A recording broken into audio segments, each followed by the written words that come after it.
Good morning, it's Monday and welcome to Penn Vicarage. Hoping this finds you well and cheerful. I hope you had a lovely weekend, whatever you were doing, and I hope you have a good day today. I don't know what the hype in your weekend was. For me, it has to be watching the Hoodie Choir singing, the children singing on the morning services today. Thought they were amazing, and so thank you to them, and looking forward to today. Prayers, of course, for businesses starting to return back, more people going to school today and so on. Let's hope prayers for today. Prayers to keep everybody safe and well today. Now, one of the things, I love doing these talks, but I never quite know each day what to do. So what I'm going to start doing from here on in, I'm going to start doing one of the reading sets for morning prayer. I say morning prayer every morning without fail.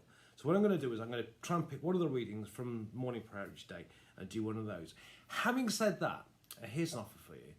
If you have a favourite reading or for something you don't perhaps understand and you'd like us to look at sometime, then stop putting them at the comments at the bottom when you're liking it, and please do share these talks as well so other people can enjoy them too. If you have a reading that you'd like me to look at one morning, then you might like to try and trick me with a difficult one if you want to. We'll look at those as well. So if you've got a reading that you want me to do one morning, put it at the bottom and I'll try and do it sometime in the next few days. Now, the prayers of morning prayer today, the reading is from the first book of Samuel and chapter 2. But to understand this, as always with Bible reading, you've got to get the context. If you don't understand what's going on around and so on, often you can be a bit clueless. I'm going to try and set the context. And here, with this reading here, you've got to understand really the big picture and the little picture. Okay, we'll start with the big picture. The people of God had got into the promised land under Joshua. He'd been there for a while, they'd taken the land, and Joshua had died. After that, various people called judges, they were called, people like Gideon and so on, had been there. They popped up from time to time, and then they'd been in the promised land. But what happened was, the people had got kind of over-comfortable, and they'd forgotten, what often happens when people get over-comfortable, they'd forgotten about God, and what happens when people forget about God is that corruption had kicked in, and things were getting worse and more corruption was kicking in, and things were not looking good because the people had got comfortable, they'd forgotten about God and corruption, and things were going downhill fast. That is the big picture. The little picture is you've got a man called Elkanah. Now, Elkanah had two wives, Peninnah and Hannah. So you've got Elkanah, the husband, you might say, and two wives, Peninnah and Hannah. Now, Peninnah, he didn't love, but she was good at bearing children for him. Hannah, he did love, but she couldn't have children. So you get that. So you got two wives. It was a long time ago. She had two wives. Peninnah, who he didn't love, but could have children, and Hannah, who he did love, who couldn't have children. Now, as you can imagine, and what actually happened was a recipe for some serious jealousy there, and you can imagine it must have been a pretty fiery household. But Peninnah, of course, partly she must have been jealous of the husband's love for his other wife. Peninnah was able to have children. She used to rub it into Hannah and poke her about it all the time, and it was horrible. And Hannah becomes more and more desperate, and she prays and prays to God. And the Bible talks about her praying so earnestly that she does it, and she's praying with her, and no words come out of her mouth. And she has an encounter with a priest called Eli, a godly man, but a terrible father. A long story for another time. And she's praying one day, and the upshot being is that God hears her prayer, and she becomes pregnant, and then she gives birth, and this is what happens.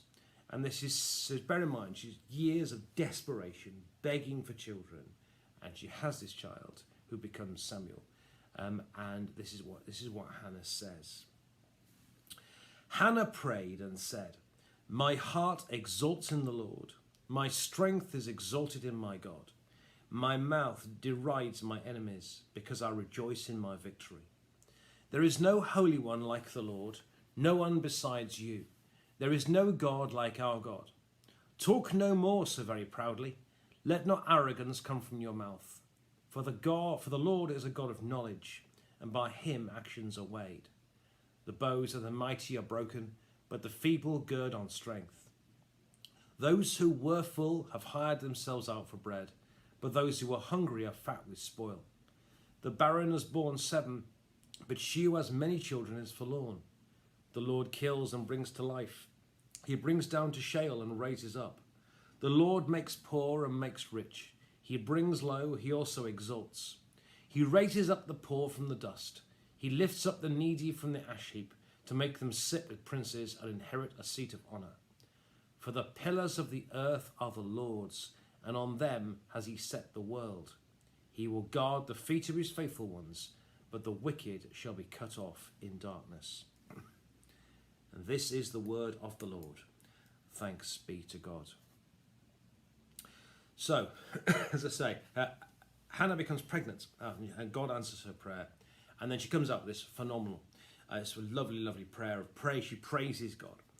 And I think in this reading, there's many sermons in this really. In this reading, she deals with, in my opinion, both the big picture and the little picture. In the little picture, and she uses words which actually are very, very similar to those used by somebody else who became unexpectedly pregnant, someone called Mary, who gave birth to Jesus, in words that we know best as the Magnificat. And she talks about God using the little person. She talks about God turning the tables. She talks about God's work not being done by the rich and powerful and the mighty and the well-connected and so on. She talks about the God using the little person. God using the poor, the weak, the powerless, the childless, in order to shame the strong. So in words, as I say, very, very similar to those words used later when Mary talks about magnifying God and so on. For the little picture, she says, little people who are faithful to God, they're the people who God uses. So in that way, she deals with the little picture. She talks about, as a God being there for the faithful little person and God using that person rather than the rich, the powerful and so on. But she also deals with the big picture here as well, because she uses a phrase which I think is really profound. She says in verse 8, she says, "For the pillars of the earth are the Lord's, and on them has he set the world." The trouble was, you see, the people had got over comfortable. And because they got over comfortable, they'd forgotten about God and corruption had kicked in. And they got over comfortable because they kind of thought that everything was secure and nothing could happen to them and I'm all right, Jack. But she says these wonderful words here, the pillars of the earth are the Lord's. In other words, it's the pillars that are holding the earth up. Now, the thing with pillars is they hold things up, obviously. But when pillars are taken away, everything comes crashing down.